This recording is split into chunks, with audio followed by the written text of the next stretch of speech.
For this one, we're doing a throwback. We're going so far back, only 30s kids will remember this. As in 1630s. That's right. We're going into the long forgotten past of before America. Now, there's not a lot of history about this time period because America wasn't a country yet, so people didn't know what to write about because they were bored as fuck. I'm just going to be talking about one of the first market bubbles recorded in human history, Tulip Mania, which, as you guessed it, the economy of the Netherlands crashed because of a fucking plane. This whole situation can be summed up by a quote by Peter North. He said, "Think of how stupid the average person is, and then realize that half of them are stupider than that." Except that wasn't even Peter North. It was George Carlin. You probably don't even know who Peter North is. Anyway, it's the year 1593 in the Netherlands. If you get confused over which country is the Netherlands and which country is Belgium, remember that Belgium has waffles and the Netherlands has weed and prostitutes. In 1593, a scientist called Carolus Clusius decided to plant some tulips he got from Turkey. You can actually still visit his garden. It's called the Hortus Botanicus Leiden. if you're into looking at grass and shit. Anyway, when all the other rich people saw him planting flowers in his garden, they thought that was pretty badass, and they each wanted their own flowers. Now, tulips don't come from the Netherlands. They come from Central Asia. It takes them a while to get to Europe. This was still back when it was called Ye Old Amazon Prime, okay? If someone ordered airmail, the post office had to glue a bunch of pigeons to the package and then let it free. This long transit time, combined with the tulip's slow growth, made them seem like a status symbol. It was kind of like Yu-Gi-Oh! Except if Dark Magician cost you $200. This is still like real life. Never mind. So the Dutch were also in a golden age, which meant that they were receiving bonuses to the production, gold, and culture every turn. That also meant they had a load of money, and they could spend it on bullshit. Side note, this is how every market bubble starts. People have more money than they know what to do with, and they start spending it on bullshit. This time the bullshit was tulips. The Dutch started buying them like crazy. They were giving certain strains fancy names too, like Alexander the Great or Robbie Rotten.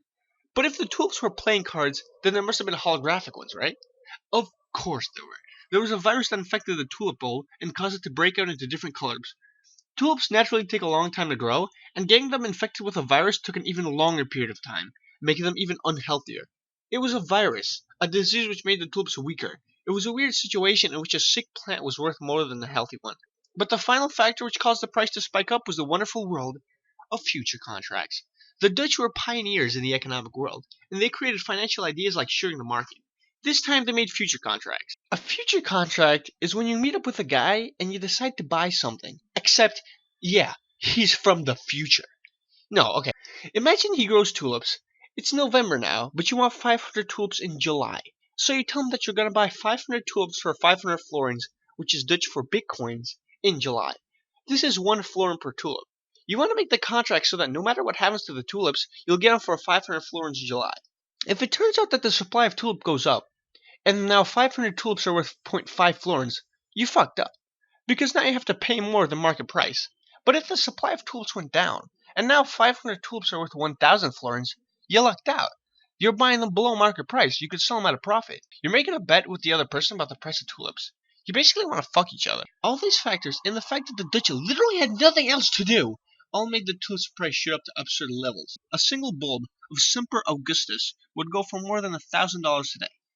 Tulips became the 4th leading export of the Netherlands, and it was the winter of 1636-1637 in which the tulip market reached its peak. It was crazy, okay? In the summer you could see tulip contracts being exchanged for anything.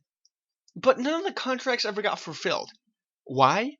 Because in February, the market crashed. Wikipedia says that one day in February, a group of tulip buyers didn't show up to an auction house in Harlem. This caused everyone to panic because remember, some of these contracts were worth a small loan of $1 million. And if people didn't show up, who says that they will honor their contracts? People then got their shit together, and then realized that they were putting thousands of florins into a fucking plant. They started selling like crazy. This is a chart I got from the internet that allegedly shows how quickly the price for tulips fell. Okay? People lost their entire life savings over a plant. It was bad news bears. The Dutch government tried to put in some policies to mitigate the damages, but it didn't really work. So what happened afterwards? Nothing really. It was only confined to a single area, so only the Dutch were affected. People lost their money but then kept on living. It was the Dutch golden age after all, you know? They were colonizing the world and making cities like New Amsterdam, which is New York's OG name, if you didn't know. So, is there a moral to the story? No. The only advice I can give you, if it's your girlfriend's anniversary, you know, and you're trying to be romantic and shit, you know, you stop by a deli and you could get chocolates, cards, or tulips. Do not get the tulips, okay? One day, you're trying to be romantic, you know, you're buying the tulips. The next day, you've caused a countrywide economic collapse.